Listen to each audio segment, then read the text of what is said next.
Hey guys, I am going to share a quick game with you that I've just played, and there's an extremely important lesson in this. I can't believe what's just happened really, but let me take you through it. So I picked a random open challenge, and fortunately my opponent accepted, and they started with pawn to d4. And I figured that, so they're higher rated than me, so I thought I'm going to try and get them out of their comfort zone and try and play something that maybe hasn't come across before.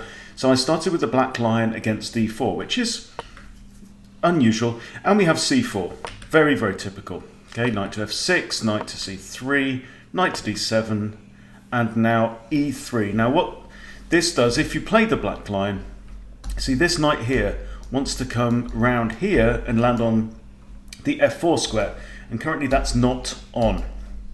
So I thought for a bit and simply played e6, which you can do rather than the normal e5, but then that can sometimes lead to an exchange of pawns. And I just thought I'm going to play solid. I'm going to play solid chess and hope that my opponent rushes and makes blunders. Okay, so we have knight to f3, sorry, no, bishop to e7, bishop to d3, and now I play h6, just preventing any ideas of this knight coming in to my space. It's one of the standard moves in the first dozen moves of the black lion anyway. And we have h3. Now I play c6, idea of putting the queen on c7, and a4. Now he's starting a push up the queen side.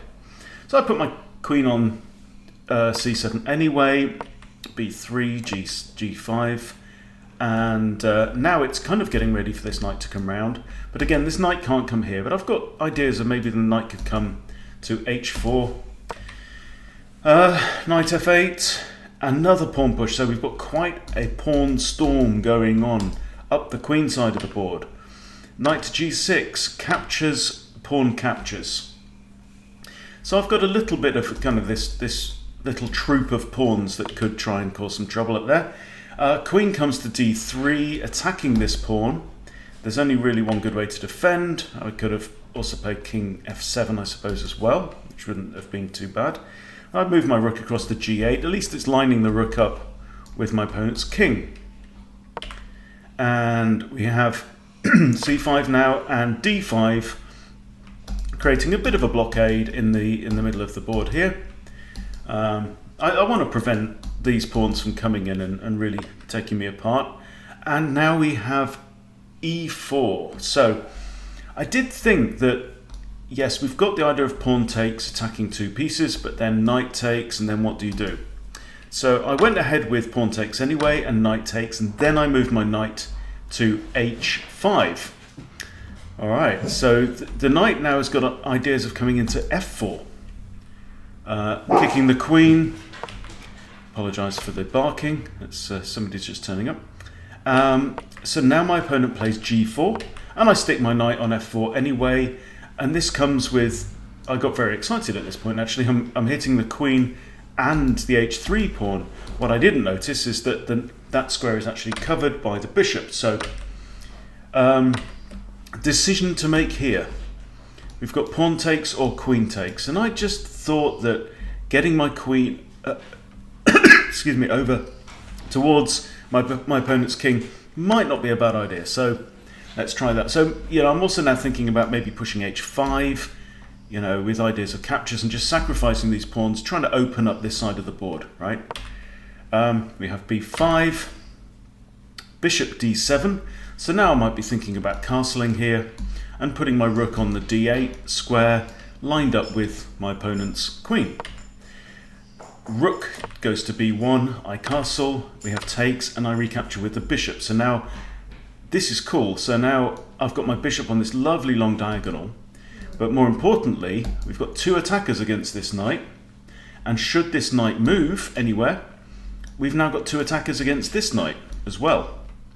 So at this point I'm thinking my opponent is going to lose material, and for some reason he just pushes a5. So I grab the knight, and now I have an attack on the queen and a skewer So if the queen should move, I could actually grab the rook, but I also have 2 attackers on this knight as well. So queen comes to here. So basically the big threat is, for example, queen takes knight, and then queen to g2 or h1 would be checkmate. So the queen has to come here. I grab the knight anyway, so now I'm 2 pieces up. We have an exchange of queens. Okay, so now I'm 2 bishops up. I have 2 rooks. I have the bishop pair, and we have the same number of pawns. So this is looking promising. Rook moves, I just grab a pawn. Okay. Now you might think that these are kind of rookie mistakes that my opponent is, but just leaving hanging pieces all over the place. He's got 23 minutes still on the clock. Right? Look at this. Just grab another pawn. And I noticed that his rooks are doubled up here against the b7 pawn. I also noticed that my bishop is defending the b7 pawn. We have rook captures b7, bishop captures b7, and white resigns. So, it's a game of chess. It's kind of play that we're familiar with, that we talk about a lot. What I didn't tell you is that my opponent's rating at the start of this game was 2072. Okay, this guy's rated over 2000, and if you check now on my there we go, that's on my rapid stats, it's got here 2057. So I think that's actually his score after the game, because if you look here, the score at the beginning of the game is I'm on 1475 and he's on 2072. And so I actually won 15 rating points from that game. Now, what's the point of the video? What's the point of this lesson? What am I trying to get across? What I'm trying to get across is, I mean, I've kind of been meaning to make a video about this for some time. I didn't play brilliant chess in that game. I played fairly solid, but my opponent blundered. And I think one of the reasons why my opponent blundered is because my opponent saw that he was 560 points higher rated than me, and so probably rushed and thought that he would probably just steamroller the game on intuitive tactical talent alone. Right? Now, I've done that. I've lost games to people rated 500 points lower than me in the past for the same reason. Because you rush. I actually believe, and I haven't done the analysis on this, but my personal belief is that I lose more points against lower rated players than I do against higher rated players. Okay? So the point of this video is really to say, look, there are many reasons to play people who are stronger than you. Right? The first reason is that you'll get better chess, right? So I do definitely recommend picking people who are at the level, at the rating level that you want to achieve in the next few months, right? Practice playing good people.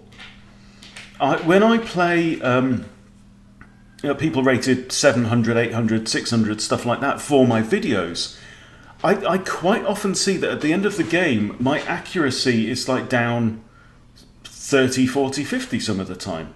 And the reason is because I get complacent, because I'm playing somebody who should be a lot weaker than me. And also because they're not playing the most threatening chess, perhaps, then it doesn't make me play my best. And if you want to get better at chess, you need to play your best. You need to play out of your skin. You need to find resources within yourself that you didn't know you had. That's how you improve, right? I just beat somebody. It's my best ever scalp in rapid chess. I've just beaten the 2000 player in a 30-minute game. I mean, that's awesome. And what's more, the second reason is, in doing that, I got 15 rating points. Okay? I would have to beat 2 people of my level to get 15 rating points. So, my advice then from this is simply, take a week and go on to the open challenges. So if you're on like play live chess, then you've got open challenges. Oops, it's pulled up the game again. Okay, you go to play open challenges here, and this is like the old-fashioned standard open challenges. And pick rated challenges, but pick people who are 200 points higher than you are. Right? And analyze the games and figure out what they did well, figure out what your mistakes were, because you need to focus on where you want to be, right? If you only play people who are weaker than you, then you are practicing playing worse. You need to practice playing better, okay? Now, if you're on I think it's on play or new game here, then you get a slightly different, it's pulling up the game again, okay? Then it looks slightly different. So this is like the modern kind of more updated beta version. You click on custom game, then open challenges tab here, and you get a slightly different user interface. So here it actually shows you your bullet, blitz, rapid, and daily current ratings, and then you can pick somebody. So there's like, you can click on these. The green ones are rated games, and the grey ones are unrated games. If you want, you can filter it to rated only, or you can just practice playing unrated games against people who are far stronger than you are. And that's the way to get stronger, right? You have to push yourself to the limit. If you go weight training, for example, and you just do an easy way that you can do 30, 40 reps and then walk off and you've not even broken a sweat, you're not really you're not going to build muscle, you're not going to build strength, and you're not going to strengthen your bones very much doing that. If you go up, I mean, when I lift, a weight that I can't do more than 10 reps, and that's it. 2 minutes, I'm done. But I've really stressed myself and really stressed my muscles, and my muscles then grow, become stronger, good for my bones, good for my health. That's how it works. So there you go. That's the lesson for today. Pick on somebody bigger than you. Thank you for watching. I'm a very happy video maker. I'll see you soon.